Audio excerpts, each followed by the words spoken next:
Hi friends, welcome on Yourpedia.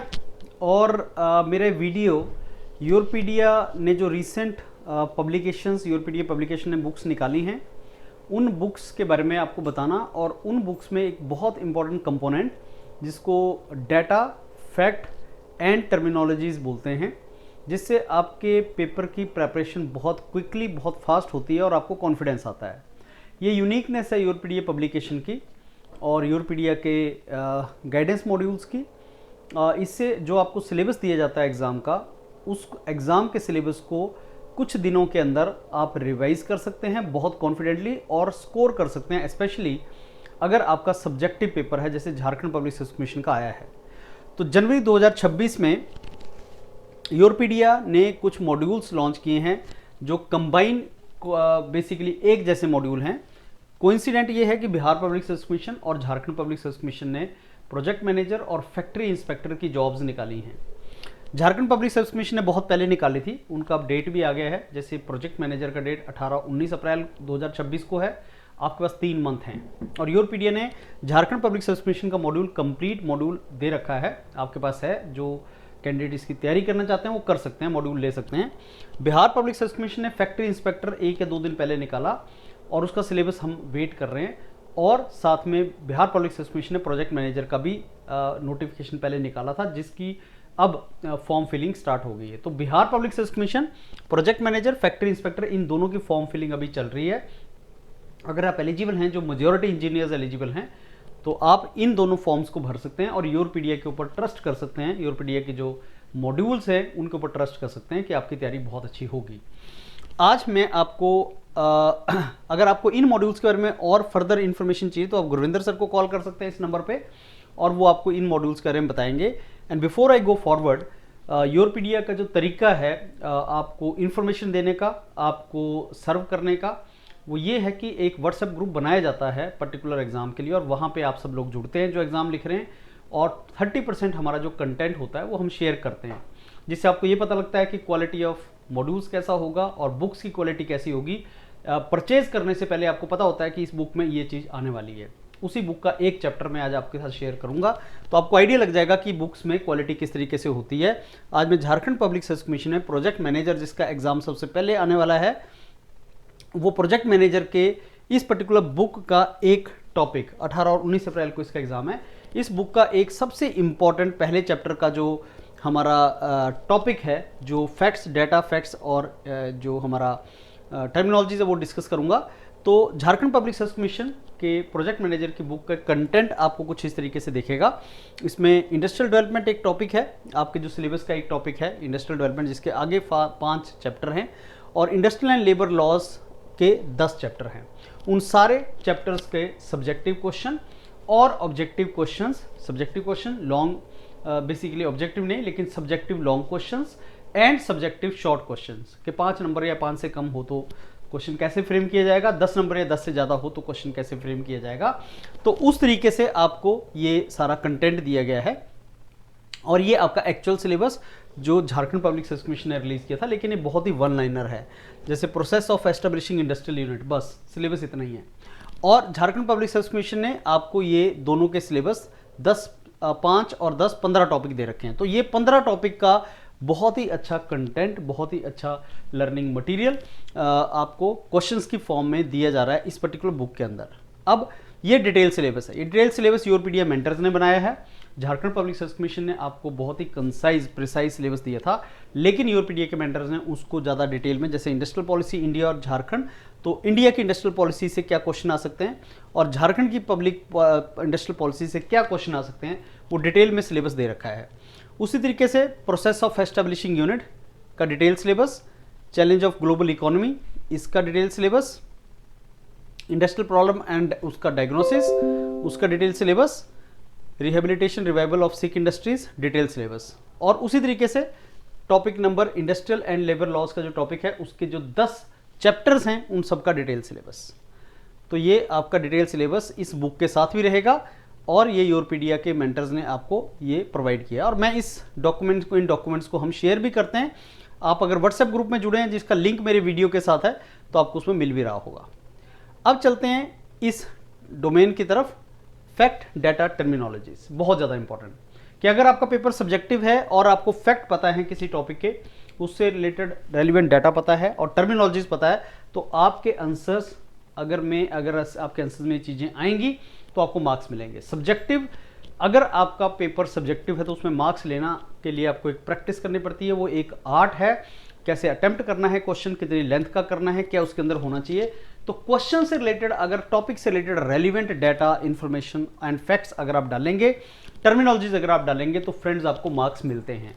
और इसी के ऊपर आपको तैयारी करना चाहिए, इसी के ऊपर आपको ट्राई करना चाहिए कि हम वो डालें। अब इंडस्ट्रियल पॉलिसी इंडिया और झारखंड, ये एक टॉपिक है, 15 चैप्टर में से एक चैप्टर ये है।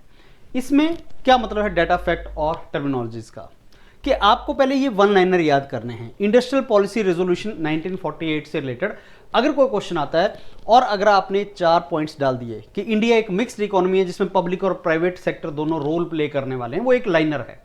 अगर वो वन लाइनर आपने अपने आंसर में डाल दिया तो बिलीव मी आपको मार्क्स मिलेंगे। और सब्जेक्टिव में आपको सारे क्वेश्चन अटेम्प्ट करने चाहिए, हर क्वेश्चन को साफ तरीके से अटेम्प्ट करना चाहिए, रेलिवेंट चीज लिखनी चाहिए, लेंथ चाहे लंबी ना हो लेकिन कंटेंट रेलिवेंट हो, तो आपको मार्क्स मिलेंगे।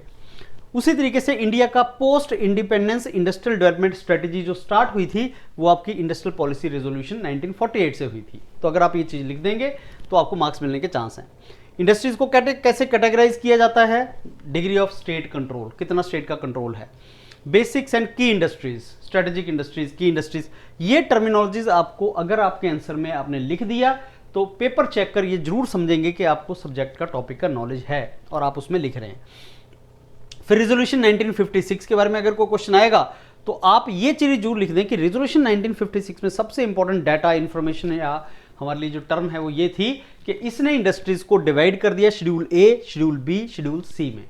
अगर ये लाइन वहां पे लिखी है और कोई भी पेपर चेक कर जब वो सब्जेक्टिव आंसर चेक करता है, वो सबसे इंपॉर्टेंट लाइन आपके आंसर में ढूंढता है। और अगर आपके आंसर के अंदर वो सबसे इंपॉर्टेंट लाइन जो उस पर्टिकुलर टॉपिक से रिलेटेड है, अगर उसको मिल गई तो आपको नंबर दे देता है। वो सबसे इंपॉर्टेंट लाइंस ये हैं, राइट। तो socialist pattern of society, socialist pattern of society India ने इंट्रोड्यूस करने का ट्राई किया, जिसमें पब्लिक सेक्टर का रोल शुरू में ज्यादा था। ये 1956 की बात कर रहे हैं हम। अब प्राइवेट सेक्टर का भी रोल है, लेकिन उस टाइम पे सोशलिस्ट पैटर्न को अडॉप्ट किया गया, बाद में मिक्स्ड इकोनॉमी को अडॉप्ट किया गया, फिर बाद में प्राइवेट सेक्टर को 1991 के बाद अगर आप देखोगे तो हम एलपीजी मॉडल की बात करते हैं, लिबरलाइजेशन, प्राइवेटाइजेशन, ग्लोबलाइजेशन। लेकिन ये कब की बात कर रहे हैं हम, 1956 की, जब हमने सोशलिस्ट पैटर्न को अडॉप्ट किया था, मतलब हमने डोमिनेंट रोल किसको दिया था, पब्लिक सेक्टर को। तो ये टर्म्स आपकी नजर आ जानी चाहिए। फिर आपकी इन्वायरमेंट बिफोर 91 क्या था, फिर आपका एलपीजी 1991 में। तो एलपीजी एक टर्मिनोलॉजी है। अगर आपके आंसर में liberalisation, privatisation, globalisation, LPG reflect हो रहा है तो ऑब्वियसली वो नंबर आपको देगा।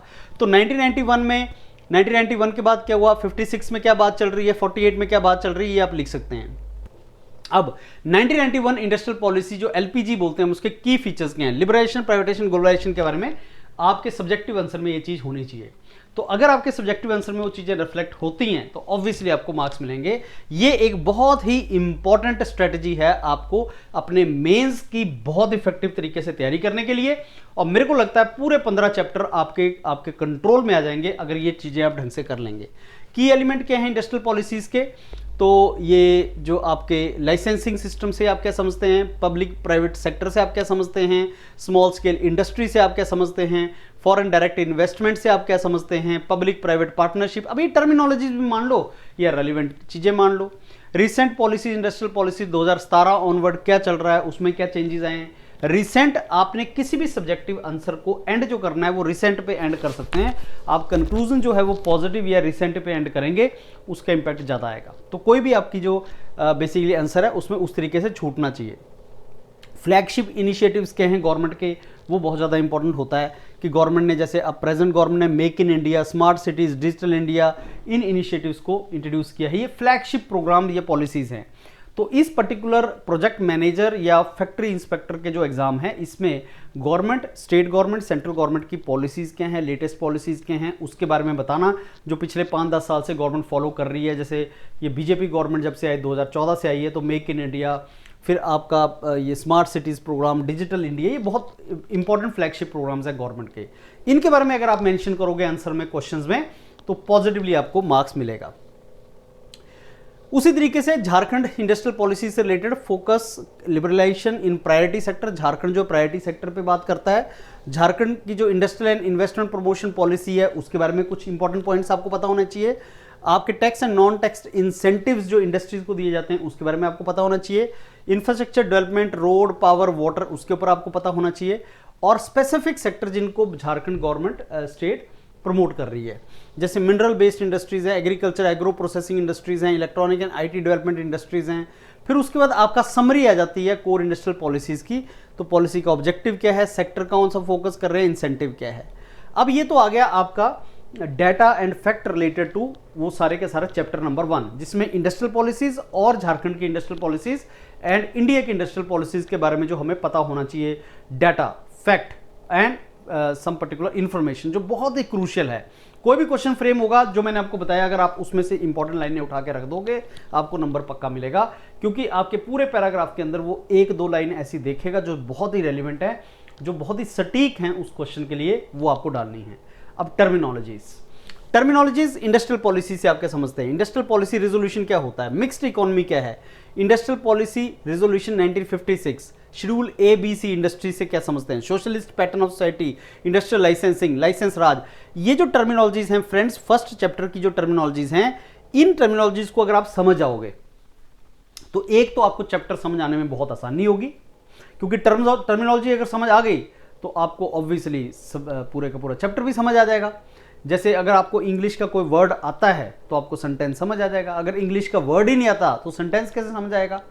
उसी तरीके से अगर आपको टर्मिनोलॉजी पता है किसी टॉपिक की, किसी चैप्टर की, तो उस टर्मिनोलॉजी की टर्म में आप पूरे चैप्टर को समझ जाओगे। अगर आपको पता लग गया सोशलिस्ट पैटर्न ऑफ सोसाइटी क्या है, मिक्स्ड इकोनॉमी क्या है, फॉरेन डायरेक्ट इन्वेस्टमेंट क्या है, तो आपको वो चैप्टर भी समझ आ जाएगा जहां पे ये टर्म्स की बात हो रही है।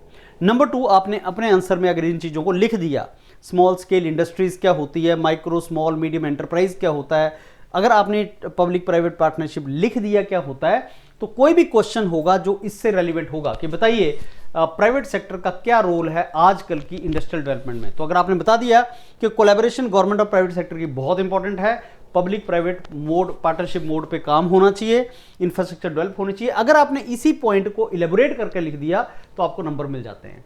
तो मेरे को स्ट्रांगली लगता है फ्रेंड्स कि टर्मिनोलॉजीज और जो फैक्ट्स एंड डाटा हैं वो इन 15 चैप्टर के सबसे पहले आप याद कर लें, और मेरे को लगता है इसमें आपको 1 या 2 वीक लगेंगे। बुक में सारे मेंशन है, मॉड्यूल में सारे मेंशन है, और मैंने आपको ये भेजा भी है आपके व्हाट्सएप ग्रुप पे, तो वहां से आपको पता लग जाएगा ये टर्मिनोलॉजीज। 1 वीक में उसको रिवाइज करो, उसके बाद आपको कॉन्फिडेंस आएगा, और सारी गेम कॉन्फिडेंस की है। और इन टर्म्स को अगर आपने अच्छे तरीके से लिख लिया, जैसे ईज ऑफ डूइंग बिजनेस एक टर्मिनोलॉजी है, अगर आपने ढंग से यूज कर ली तो ऑब्वियसली उसका बेनिफिट मिलता है। सिंगल विंडो क्लियरेंस, हर स्टेट गवर्नमेंट बोलती है कि अगर आपको कोई वेंचर लगाना है, बिजनेस एस्टेब्लिश करना है, कोई चीज क्रिएट करनी है, तो सिंगल विंडो क्लियरेंस हम आपको दे देते हैं। Make in India, production linked incentive, PLI scheme government की बहुत इंपॉर्टेंट स्कीम है। मैन्युफैक्चरिंग सेक्टर इंडिया में आप कैसे डेवलप करना चाहते हो, सपोज इस पे शॉर्ट क्वेश्चन आ गया आपको, तो आप बोलोगे इंसेंटिव स्कीम जो गवर्नमेंट ने स्टार्ट की है, जिनमें कंपनीज जो डोमेस्टिक प्रोडक्शन में काम कर रही है, मेक इन इंडिया कर रही है, उनको production linked incentives PLI scheme के अंडर बेनिफिट होगा। अब ये स्कीम है क्या, ऑब्वियसली ये डिटेल में हम लोग इसको डिस्कस करेंगे भी, लेकिन आपको टर्म पता लग गई, राइट। ये सारे के सारी टर्मिनोलॉजीज हैं फ्रेंड्स, तो ये टर्मिनोलॉजी बहुत इंपॉर्टेंट है। तो ये था आपका पहला चैप्टर, और देखो मेरे को लगता है इसमें आपके कितने पेज हो गए, ये 2, ये 3, ये 4, ये 5 और ये 6, आपके पास 6 पेजेस आपके पास हैं, जो आपका पहले चैप्टर का 6 पेजेस है। 15 चैप्टर हैं, राइट। मैक्सिमम कितने पेजेस हो जाएंगे, 100 पेजेस। ये 100 पेजेस आपको उस बुक के अंदर भी हैं, और मान के चलो 100 नहीं होंगे, कम ही होंगे, 75 to 100 के बीच में पेज होंगे, लेकिन ये 100 पेज करने में आपको 1 वीक लगेगा मैक्सिमम। और इन पेजेस को अगर आपने ढंग से रिवाइज कर लिया, याद कर लिया, बिलीव मी फ्रेंड्स, आप सब्जेक्टिव में स्कोर कर ले जाओगे और आपके अच्छे मार्क्स आ जाएंगे। All the very best, thank you.